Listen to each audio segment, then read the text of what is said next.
3,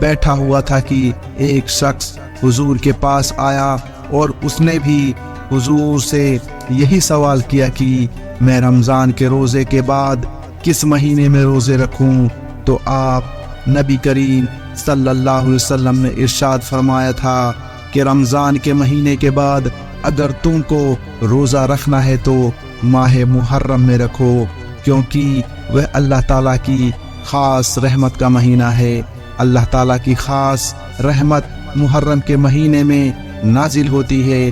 اسی طرح سے محرم کے مہینے میں ہی اللہ تعالیٰ نے ایک قوم کی توبہ بھی قبول فرمائی تھی۔ حضور صلی اللہ علیہ وسلم جب مدینہ تشریف لائے تو حضور نے دیکھا کہ اہل کتاب جو ہے وہ محرم کو روزہ رکھتے ہیں، 10 محرم کو۔ تو حضور صلی اللہ علیہ وسلم نے پوچھا کہ بھائی آپ 10 محرم کو روزہ کیوں رکھتے ہو؟ تو انہوں نے بتایا کہ 10 محرم کو حضرت موسیٰ علیہ السلام کو اللہ تعالیٰ نے فرعون سے نجات عطا فرمائی تھی۔ تو اللہ کے نبی نے ارشاد فرمایا کہ بھائی ہم زیادہ حقدار ہیں کہ ہم حضرت موسیٰ علیہ السلام کی پیروی کریں۔ تو حضور علیہ السلام نے پھر 10 محرم کو روزہ رکھنا شروع کیا، اور 10 محرم کے ساتھ ساتھ حضور نے 11 کو یا 9 تاریخ کو ایک روزہ اور ملانے کا حکم دیا، تاکہ اہل کتاب سے مشابہت باقی نہ رہے، اور بھی بڑے بڑے واقعات محرم کے مہینے میں پیش آئے۔ حدیث نمبر 4، حضرت آدم علیہ السلام کی توبہ بھی اللہ تعالیٰ نے محرم کے مہینے میں قبول فرمائی ہے۔ حضرت موسیٰ علیہ السلام کی قوم کو فرعون سے جو نجات ملی وہ محرم کے مہینے میں ملی، اور کربلا کا عظیم الشان واقعہ یہ بھی محرم کے مہینے میں پیش آیا۔ اللہ تعالیٰ نے جو پیغمبروں کو آسمان پر اٹھایا ہے وہ بھی محرم کا مہینہ تھا، اور حضرت یونس علیہ السلام جو مچھلی کے پیٹ سے باہر آئے وہ بھی محرم کا مہینہ تھا، اور حضور صلی اللہ علیہ وسلم نے ایک نکاح بھی فرمایا وہ بھی محرم کا مہینہ تھا۔ تو محرم کے مہینے میں بڑے عظیم الشان واقعات پیش آئے ہیں۔ اچھا ہم لوگوں کو بس اتنا یاد ہے کہ کربلا کا واقعہ محرم کے مہینے میں پیش آیا، تو ایسا نہیں ہے۔ کربلا کا واقعہ بہت عظیم الشان واقعہ ہے۔ اللہ تعالیٰ نے کربلا کی شہادت جو کی مسلمانوں کے اندر ایک طاقت پیدا کر دیتی ہے، ایک ایمان قوت پیدا کر دیتی ہے۔ مسلمانوں کا ایمان تازہ ہو جاتا ہے، مسلمانوں کی اسلام سے محبت اور قربانیوں سے محبت بڑھ جاتی ہے، قربانی کا جذبہ اندر پیدا ہو جاتا ہے۔ اس کو اللہ تعالیٰ نے محرم کے مہینے میں رکھ دیا، تو ہمیں چاہیے کہ ہم روزے رکھیں، عبادت کریں، اللہ کی زیادہ سے زیادہ عبادت کریں، غریبوں کی مدد کریں، اور سب سے اہم کام جو کرنے کا ہے وہ کربلا کا واقعہ پڑھیں۔ کربلا کا واقعہ کیوں پیش آیا اس کو سمجھیں۔ حضرت حسین رضی اللہ عنہ نے اور ان کے ساتھیوں نے کس طرح سے اللہ اور اللہ کے رسول کی محبت میں قربانی پیش کی، اپنے بچوں کو قربان کروا دیا، اپنے خون کا ایک ایک قطرہ اللہ اور اللہ کے رسول کی محبت میں نچھاور کر دیا۔ جان مال عزت آبرو کسی کی پرواہ نہیں کی، لیکن جھوٹ کے آگے نہیں جھکے، نہ غلط کے آگے نہیں جھکے، دین کی سربری پیش کی۔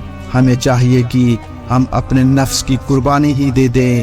ہم حسین علی رضی اللہ تعالی عنہم کے زمانے میں ہوتے تو بہت سارے لوگ کہتے ہیں نا، میں ایسا کر دیتا، مجھے اتنی محبت ہے، جان دے دوں گا۔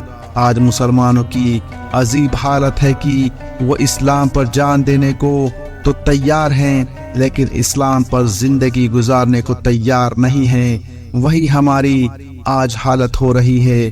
اس لیے میرے عزیز بھائیوں، یہ جو فضیلت میں نے آپ لوگوں کے سامنے محرم کی رکھی ہے، ان فضیلت کو آپ ذہن میں رکھیں، علم حاصل کریں، اور اللہ اور اللہ کے رسول کے بتائے ہوئے طریقے کو فالو کریں، پیارے دوستو آج کے لیے بس اتنا ہی۔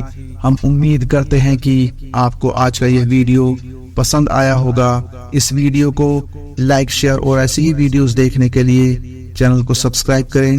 ہم ملتے ہیں آپ کو اگلی ویڈیو میں، تب تک کے لیے السلام علیکم ورحمۃ اللہ وبرکاتہ۔